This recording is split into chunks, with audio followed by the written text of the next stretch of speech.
మరలాలి అంటే వ్యవసాయం లాభదాయ వృత్తిగా మారాలి. రైతును రాజుగా చేయడానికి గౌరవ ముఖ్యమంత్రి గారు రైతన్న మీకోసం కార్యక్రమాన్ని ప్రారంభించారు.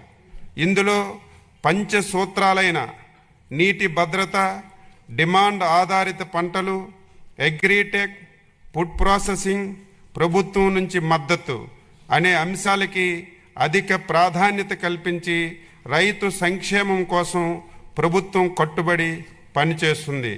అందుకు ఆంధ్రప్రదేశ్ ప్రభుత్వం స్వర్ణాంధ్ర 2047 సాధన కోసం రూపొందించినటువంటి 10 సూత్రాల్లో వ్యవసాయ రంగానికి సంబంధించి ఫార్మర్ అగ్రిటెక్ ముఖ్యమైనటువంటి సూత్రం ఉంది. Deep technology, artificial intelligence, internets of things, drones, robotics, ఉపగ్రహ ఆధారిత వ్యవస్థల వంటి ఆధునిక సాంకేతికల ద్వారా వ్యవసాయాన్ని లాభసాయకంగా మార్చడానికి అధిక ఆదాయ రంగంగా తీర్చిదిద్దేందుకు గౌరవ ముఖ్యమంత్రి గారు దిశానిర్దేశం చేస్తున్నారు. ఆహారపు అలవాట్లలో వచ్చిన మార్పుల ఆధారంగా డిమాండ్ ఆధారిత పంటలను రైతులు సాగు చేసేలా తగు చర్యలు తీసుకోవాలని ఆదేశించారు. ఒకప్పుడు ప్రజలకి 3 పూట్ల తిండి దొరికితే చాలు ఆ ప్రభుత్వాలు అత్యంత ప్రభావవంతమైనటువంటి ప్రభుత్వాలుగా భావించబడేవి. కానీ నేడు అంతకు మించి మన విజనరీ సీఎం గారు పురుగు మందులు, ఎరువుల అవశేషాలు లేని అధిక పోషక విలువలు కలిగిన పంటలను సాగు చేసి ప్రధాన లక్ష్యంతో వ్యవసాయ రంగాన్ని నడిపించడం జరుగుతుంది. అందుకు ప్రకృతి వ్యవసాయం, డిజిటల్ పద్ధతులు పాటించడం, సాంప్రదాయ పంటల నుంచి అధిక ఆదాయం చేకూర్చే పంటల సాగు వైపు పంటలను మార్పిడి ప్రోత్సహించడం, పండిన పంటలకు గిట్టుబాటు ధర కల్పించడం, పంట కోత అనంతర నష్టాలను తగ్గించడం, తద్వారా అధిక విలువలు జోడించడం ఈ ప్రభుత్వం యొక్క ప్రాధాన్యతలుగా స్వీకరించాం. రైతు కన్నీరు దేశానికి అవమానమని దాశరథి గారు చేతికి వచ్చే పంటను కాపాడుకోవడానికి చినుకు కోసం రైతు ఆకాశం వైపు ఆశగా చూసే దౌర్భాగ్యం పోవాలి. వ్యవసాయం ఋతుపవనాలతో జోదమనే నాడును పోవాలి. అందుకు మా విజనరీ సీఎం గారు ముందు చూపుతో అటు స్థిరమైన సాగునీటి సౌకర్యాలు కల్పనకు మరియు బిందు సేద్యంపై ప్రత్యేక దృష్టి సారించారు. పోలవరం, పట్టిసీమ, హంద్రీనెవ, ఉత్తరాంధ్ర సుజల స్రవంతి, వంశధార నాగావళి అనుసంధానం, తోటపల్లి మహేంద్ర తనయ, చింతలపూడి ఎత్తిపోతల పథకం, వంశధార పేజ్ 1 and 2, శ్రీశైలం, ధవళేశ్వరం గేట్లు పునరుద్ధరణ, వెలుగొండ, తారక రామ సాగర తీర్థం వంటి ప్రాజెక్టులు పూర్తి చేసి ప్రతి ఎకరానికి సాగునీరు అందించేందుకు చర్యలు తీసుకుంటున్నాం. ఆంధ్రప్రదేశ్ రాష్ట్రం జిఎస్డిపి 17,62,350 కోట్ల రూపాయలు 2025-26 మొదటి ముందస్తు అంచనా ప్రస్తుత ధరలో నమోదు కాగా వ్యవసాయ రంగం వాటా 33.2%తో 5,39,454 కోట్ల రూపాయలు అందించింది. భారతదేశం యొక్క వ్యవసాయ రంగం వృద్ధి రేటు 0.80% కాగా మన ప్రభుత్వం తీసుకున్న చర్యల వలన మన రాష్ట్ర వ్యవసాయ రంగం వృద్ధి రేటు 7.83%గా నమోదయ్యింది.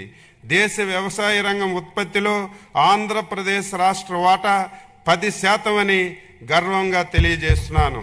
అధ్యక్ష, ఆంధ్రప్రదేశ్ రాష్ట్రం జిఎస్డిపి వ్యవసాయం మీద 57,406 కోట్ల రూపాయలు అందించింది.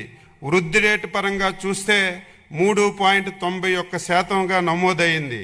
స్వర్ణాంధ్ర 2047 లక్ష్య సాధనంలో భాగంగా ఈ రంగంలో 15% వార్షిక వృద్ధి రేటు సాధించేందుకు 11 వ్యవసాయ పంటలను గ్రోత్ ఇంజిన్లుగా గుర్తించాం.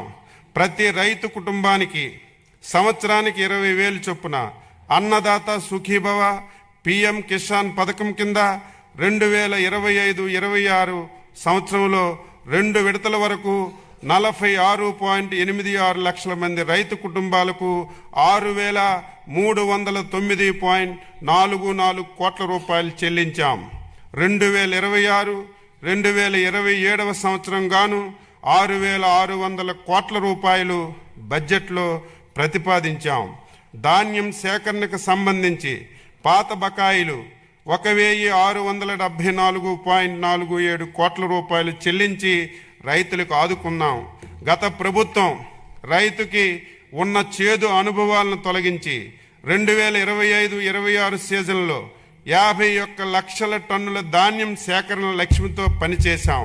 11/2/2026 నాటికి 10,571 కోట్ల రూపాయలు 7,31,957 మంది రైతుల ఖాతాల్లో జమ చేశాం.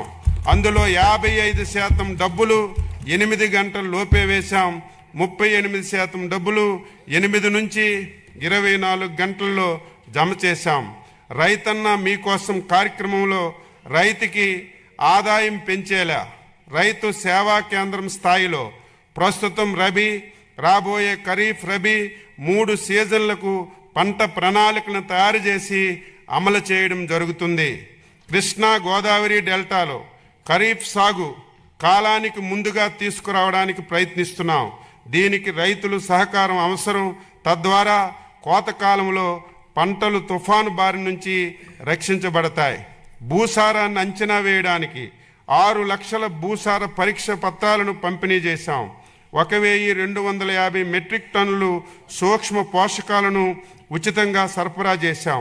పొలం పిలుస్తుంది కార్యక్రమం ద్వారా 18 లక్షల మంది రైతులకు విస్తరణ సేవలు అందించాం.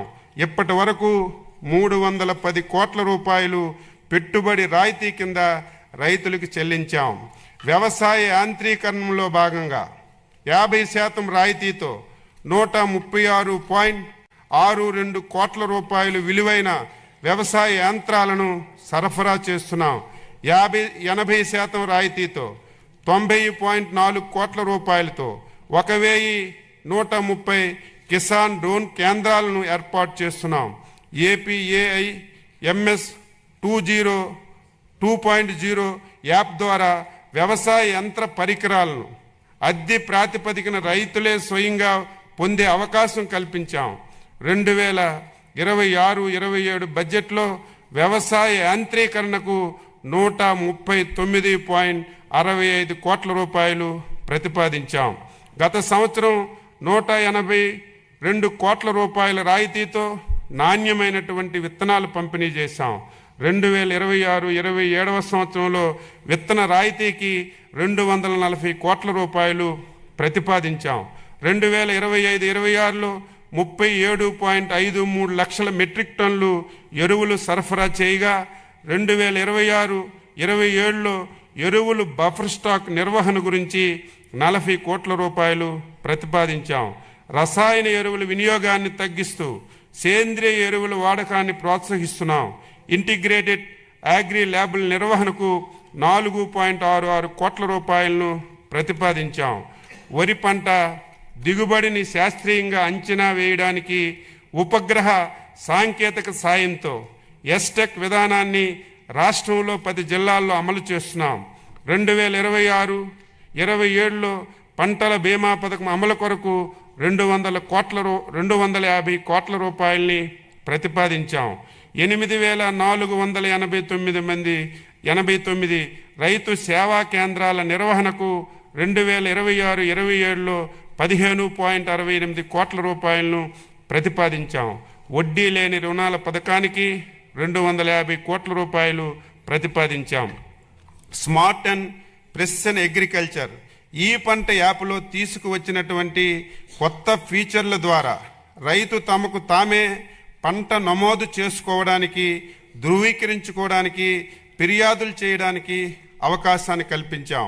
భవిష్యత్తులో రైతులకు సంబంధించిన అన్ని పథకాలను పారదర్శకంగా అందించడానికి ప్రతి రైతుకు ఫార్మర్ రిజిస్ట్రీ ద్వారా ఒక విశిష్ట గుర్తింపు సంఖ్యనిస్తున్నాం. దీని ద్వారా ఇప్పటికీ 46.59 లక్షల మంది రైతులు వివరాలని నమోదు చేశాం. పంటల ఆరోగ్య పర్యవేక్షణలో భాగంగా 40 లక్షల రైతులకు పంట దశలో చీడపీడల హెచ్చరికలు, వాతావరణ సూచనలు మరియు నివారణ చర్యలపై 5 కోట్ల SMSలు పంపి పంట నష్టాన్ని తగ్గించడంలో సహకరించాం. గౌరవ ముఖ్యమంత్రి శ్రీ నారా చంద్రబాబు నాయుడు గారు ఉదహరించిన విధంగా రాజకీయ నాయకత్వం, అనుకూల విధానాలు, రైతుల నేతృత్వంలోని సంస్థలు సమన్వయంగా పనిచేస్తేనే విస్తృత స్థాయిలో మార్పు వాస్తవంగా రూపుదిద్దించుకుంటుంది. ప్రకృతి వ్యవసాయంలో ఆంధ్రప్రదేశ్ దేశానికి ఒక రోల్ మోడల్గా నిలిచింది.